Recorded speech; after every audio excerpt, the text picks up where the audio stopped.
Mohon perhatian, tekan tombol subscribe. Terima kasih atas perhatiannya. Subhanallah, subhanallah, subhanallah, subhanallah, subhanallah, ya Allah ya Rahman, subhanallah, subhanallah, ya Allah. Assalamualaikum warahmatullahi wabarakatuh. Saya Yadi Muhammad, driver online Depok. Saat saya membuat video ini, harga telur sedang meroket tak terkendali. Sampai hari ini harga telur per kilonya mencapai 25.000, bahkan ada yang lebih, yaitu 26, 27, bahkan 28.000 per kilonya. Ini artinya bahwa hidup di negeri ini kian sulit.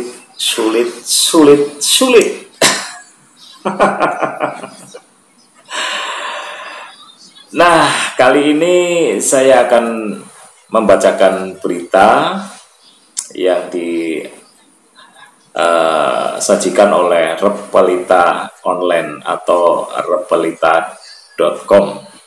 Nah, judulnya: pengamat curiga kebakaran beruntun kilang Pertamina disengaja.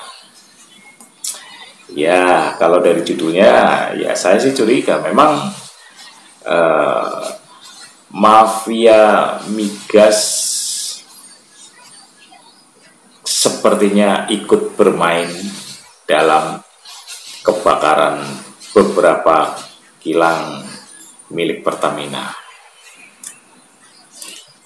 Baiklah, akan saya bacakan ya. Kebakaran beruntun tangki di kilang minyak PT Pertamina memiliki indikasi disengaja untuk meningkatkan kuota impor minyak. Hal itu diungkapkan pengamat ekonomi energi dari Universitas Gadjah Mada, Fahmi Radi.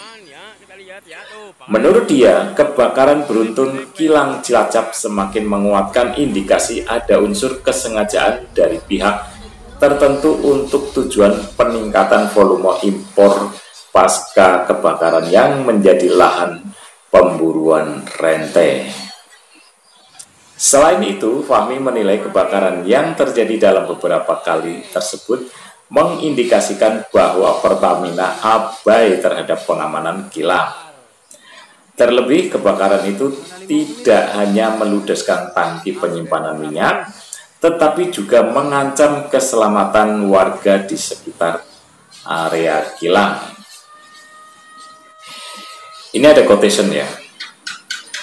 Mestinya sistem pengamanan kilang Pertamina sudah sesuai dengan standar internasional.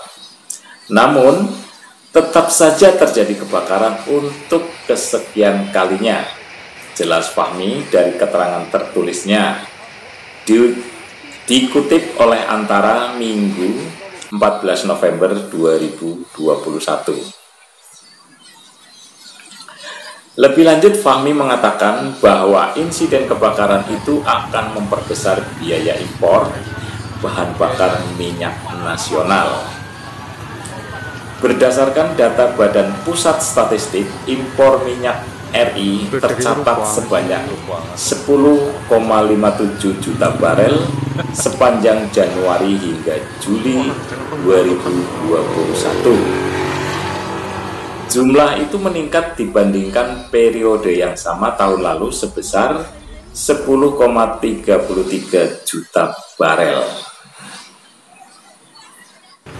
Dari sisi nilai, impor minyak pada paruh pertama tahun ini telah mencapai 6,18 miliar US dollar atau meningkat 48% dari sebelumnya hanya 4,18 miliar US dollar pada semester 1 2020.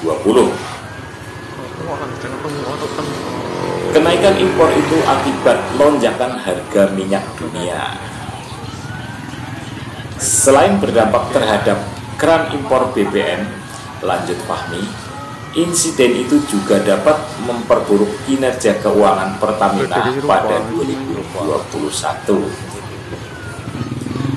Pertamina harusnya punya komitmen tinggi dan tidak abai dalam mengamankan seluruh aset penting terutama kilang dan tangki minyak dengan menerapkan sistem keamanan berlapis sesuai dengan standar internasional.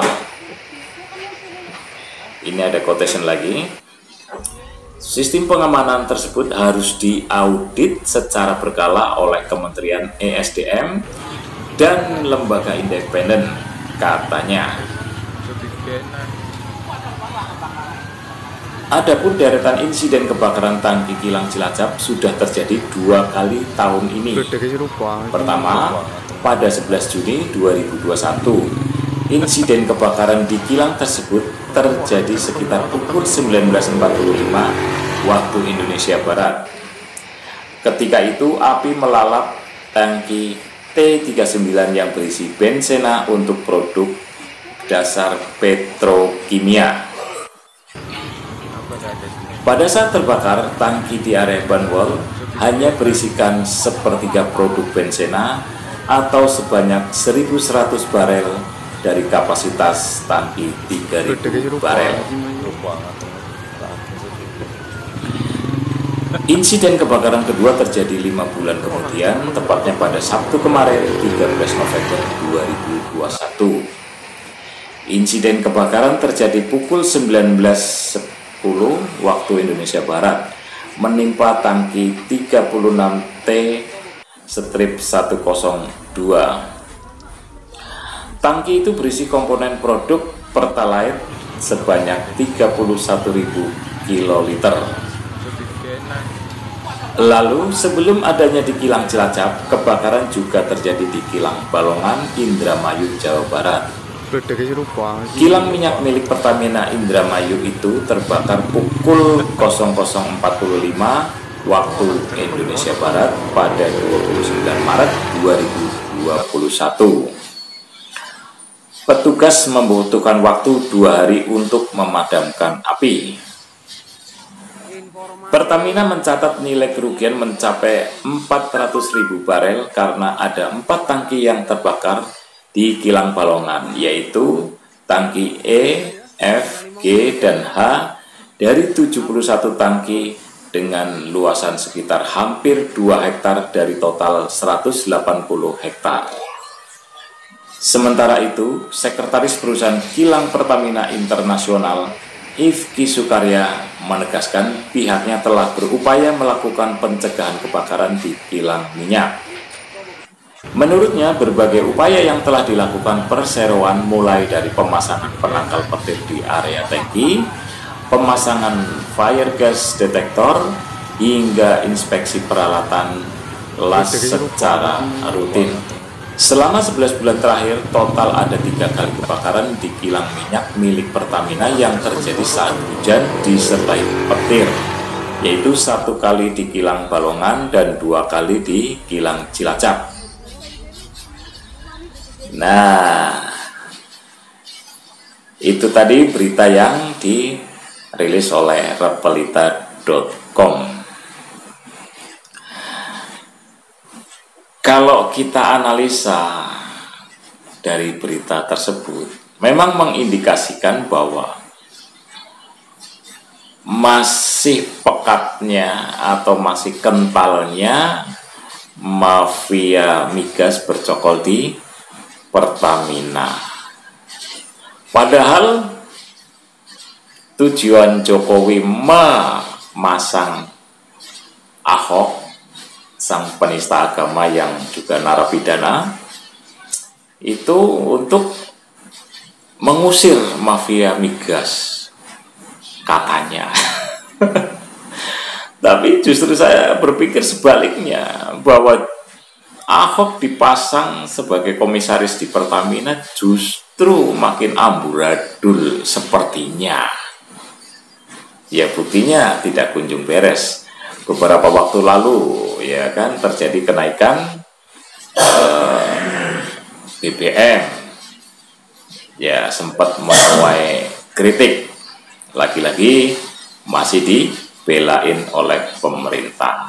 Nah, ini mengindikasikan bahwa memang masih bercokolnya sangat kuat mafia migas di Pertamina. Ya karena memang duitnya waduh menggiurkan, cukup menggiurkan ya bagi orang-orang yang tipis imannya atau bahkan mungkin yang tidak memiliki iman.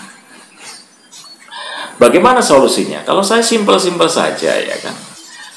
Kalau meminjam istilah Kapolri yang baru, Jenderal Listio Sigit, kalau tidak becus mengurusi ekornya, potong kepalanya. Nah, kebakaran di kilang Cilacap ya itu ekor kan. Kalau tidak bisa ngurusi, selalu terjadi kebakaran ya potong aja kepalanya. Nah, dalam hal ini kalau saya sih usulkan pecat aja Ahok. Tapi bukan soal mudah nih kalau mau mengurusi atau memotong kepala, ya kan. Jadi bagaimana? Harus butuh ketegasan.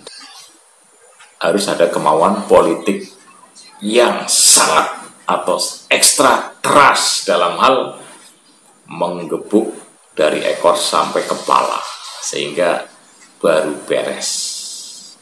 Karena itu tadi dari mulai ekor sampai kepala itu sudah dikuasai oleh mafia migas. Yang jelas tidak mudah mengurus ekor, apalagi memotong kepala di jalur yang satu ini. Mungkin itu aja ya. Assalamualaikum warahmatullahi wabarakatuh.